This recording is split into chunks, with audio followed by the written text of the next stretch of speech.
Un dialogue multi-acteurs au profit des femmes de la préfecture d'Amou pour leur autonomisation. Ouverture ce matin à la salle de conférence de la commune Amou 1 à Amlamé d'un dialogue multi-acteurs avec pour objectif de céder et de sécuriser des parcelles aux femmes de la préfecture d'Amou. En effet, un consortium de 3 associations féminines composées de l'Association pour un monde meilleur, Campagne des femmes et Ojubo, toutes organisées autour des questions d'équité genre dans la région des plateaux au Togo, a saisi l'opportunité qu'offre le Code foncier et domanial en ses articles 8, 14, 628, etc. pour plaider la cause des femmes pour leur accès et contrôle de la terre. Dans le cadre de leur activité sur le terrain, le consortium a remarqué que nombreuses sont les femmes qui accèdent à la terre juste comme usufruitières. Ces femmes utilisent les terres uniquement que pour des cultures annuelles. Nombreuses sont aussi celles qui, à cause des coutumes et de la pesanteur sociale, n'arrivent pas à hériter de la terre de leurs défunts parents. C'est pour pallier à cela qu'en août 2023, un accord de partenariat a été signé entre la COFED et le consortium grâce à l'appui financier du Fonds de solidarité pour les projets innovants, permettant la mise en œuvre du projet intitulé « Soutien à l'accès des femmes et des jeunes à la terre selon le Code foncier et domanial pour un développement durable à travers la restauration et la gestion durable des terres et des forêts ». L'idée du projet, c'est de sécuriser des terres aux femmes qui se sont regroupées en coopérative. Et l'objectif, c'est de leur permettre d'avoir accès aux ressources naturelles, surtout à la terre, pour les aider à développer leur AGR. Pour aujourd'hui, nous avons initié un dialogue permettant à tous les acteurs qui sont dans le domaine, que ce soit les femmes ou bien les autorités, à discuter des opportunités qui peuvent permettre aux femmes d'avoir accès à la terre et de voir ce qui les bloque. Comme ça, avec eux, ensemble, on peut trouver des consensus pour voir si les propriétaires terriens peuvent mettre à disposition de ces femmes-là des terres pour leur permettre de faire des AGR. 3 localités ont été sélectionnées, ça veut dire 3 communes de la préfecture d'Amou. Et suite à notre dialogue, les géomètres rentreront en action pour nous aider à sécuriser ces terres. Et c'est sous forme de contrat permettant aux femmes d'exploiter ces terrains durant 30 ans, au moins minimum 30 ans. Ces terrains serviront à produire des fruits, à faire l'agroforesterie. Donc pour résumer le tout, c'est des actions qui se feront sous contrat avec les propriétaires.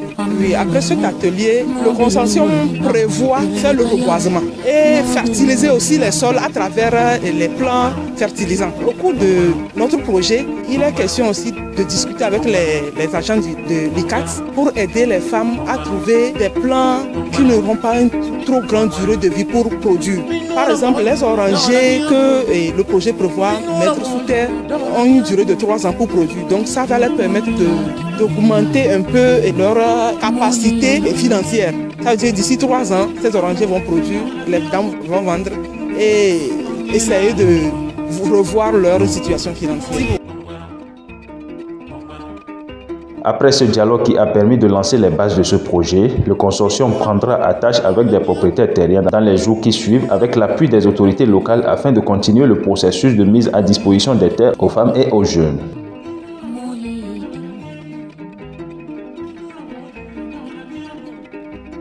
C'est une belle rencontre dans la mesure où elle a permis de se pencher encore une fois sur l'accès des femmes à la terre. Et le projet en question même est très intéressant dans la mesure où elle permettra aux femmes de s'organiser davantage pour contribuer beaucoup plus au développement de leur village.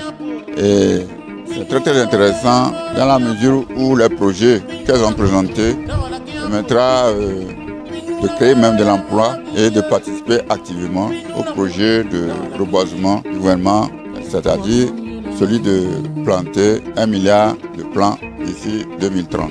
Donc tous les participants, que ce soit les chefs traditionnels, les femmes, les invités, je crois que tout le monde vraiment a participé activement. J'ai vu que tout le monde a participé activement à l'activité, aux discussions, aux débats et nous en sommes sortis vraiment très édifiés par cet atelier. Et mon plus grand souhait, c'est qu'au retour dans les villages respectifs, les chefs, les propriétaires terriens, les chefs du village puissent vraiment se mettre tout de suite à l'œuvre pour pouvoir trouver les terres aux femmes pour qu'elles puissent commencer leurs activités. Donc au niveau des communes, 3 communes en question justement, nous souhaitons vivement que ce projet connaisse un franc succès. Une quarantaine de personnes étaient réunies ce 15 septembre 2023 pour réfléchir sur la stratégie de mobilisation des terres au profit des femmes et des jeunes.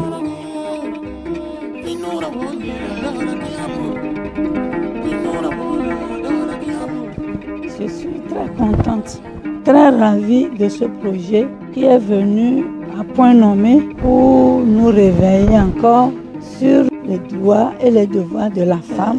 Nous ignorons beaucoup de choses qui nous échappent. Donc cet atelier nous remet encore sur le chemin de retrouver ce qu'il nous faut pour avancer. On nous a parlé de ce qu'il faut pour que les femmes profitent aussi des terres de leurs parents. Parce que longtemps, les femmes sont ignorées et qu'il faudrait maintenant que les femmes bénéficient de leurs terres aussi. Et arriver, je vais sensibiliser ma population, surtout les familles, sur le bien fondé du profit de la femme aussi, de leurs terres, et pour qu'ils n'ignorent plus les femmes, pour qu'elles puissent aussi bénéficier de l'héritage. Rappelons que cette rencontre a été possible grâce à l'appui technique et financier du Fonds de solidarité pour les projets innovants à travers la coordination des organisations féminines du Togo.